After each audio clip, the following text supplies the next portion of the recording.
Hello and welcome. You join us here on the South Devon coast. We're at Wembury Beach and it's a beautiful sunny October day. My name's Emmy and I work in the Devon Wildlife Trust communications team. So it's pretty broadly acknowledged that it seems like fewer people care about the nature in the seas than on land. And it might not be conscious, but we're wondering, why is that?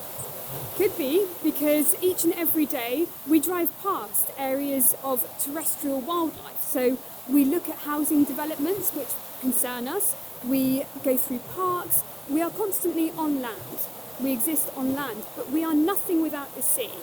The challenging thing is that people see a horizon. They see the sea as this beautiful surface, which is lovely, but there is so much going on beneath that we need to be aware of. And by that, I mean all of the pressures that our ocean is facing today. Pressures like agrochemicals, the runoff from farming. Things like pollution, plastic pollution. We know it's at an all-time high and it's worrying. Things like the climate crisis, ocean acidification, and also centuries of overfishing have left their scars on the seabed of our ocean.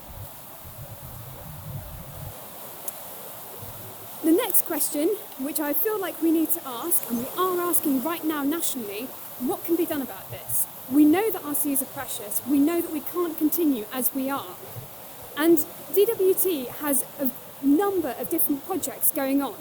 So over the last couple of years, we have campaigned and we have managed to achieve on a national scale 90 new marine conservation zones, 15 of which were in Devon. And marine conservation zones, what are those? It means that certain pockets of the sea are protected. It means that certain species within those pockets are protected. We are now looking at potentially 47 new highly protected marine areas, 20 of which would be around the Devon coast. Highly protected marine areas. It sounds a bit dry for something which is a bit soggy, I know, but it would actually offer no-take zones, and no-take zones are places where wildlife, marine wildlife, and the algae are able to thrive. It would enable all of the scars on the ocean seabed and beyond to heal. It would mean that nurseries where fish grow up and where they reproduce, where they find habitat, where they find mates, it means that we would leave some alone. And if we leave those alone, then it means that those fish populations spill over. And those smaller fish, they're food for the bigger fish, food for the bigger fish, food for the bigger fish, food for mammals, and so on and so forth. It's crucial that we look into highly protected marine areas as our next step of protecting this beautiful, precious space. You may ask, what are Devon Wildlife Trust doing about this at the moment? And it's a good question. We're thinking large scale. We're thinking about the journey of water. So one part of our work is with the Upstream Thinking Project, where we're working with farmers to prevent pollution from agrochemicals, so chemicals used in agriculture, from leaching into the rivers, from running off into the rivers, and then going from the rivers into our sea. So that's one of the projects that we're doing, and there's an awful lot of very good work being done around that. Also, awareness. People are crucial if we're going to spark a behaviour change. How else are we going to tackle the plastic problem? How else are we going to raise our voices if our voices aren't raised alongside other people? We need to be heard.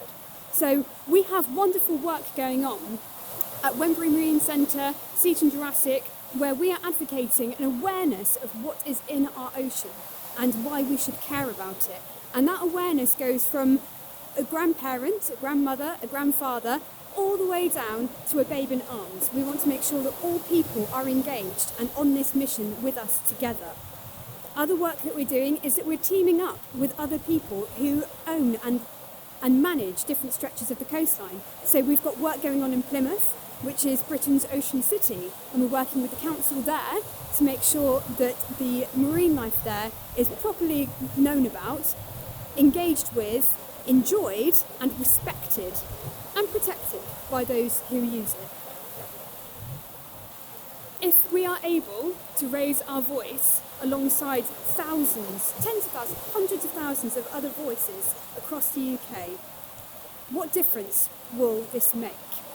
Well, highly protected marine areas mean no fishing, no dumping, no dredging, and no construction. And if you think about what that means for the seabeds and for the different creatures that rely on those habitats, on this habitat, The implications are huge.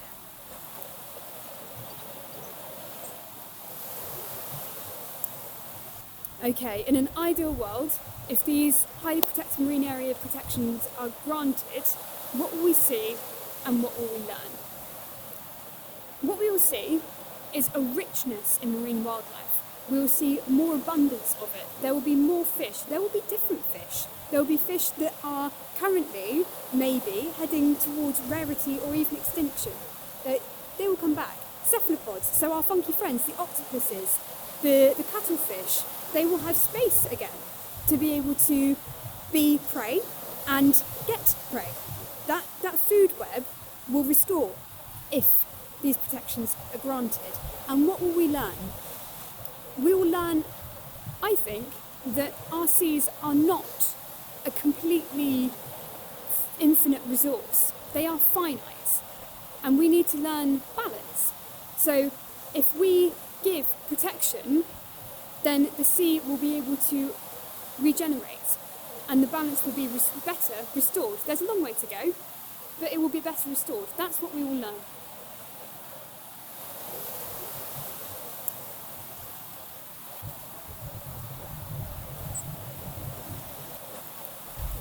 I personally, and I share this vision with the Wildlife Trust, I want to see Devon's wildlife thrive. In the future, I want to come down to Wembury and all across the Devon coast, all across the coast of the country, and I want to see fish everywhere. I want to see anemones with their tentacles out. I want to see bigger fish as well. I want to see mammals too, playing in the water. I want to see all of those things. And with highly protected marine areas, it means that we will give the ocean the chance to breathe again.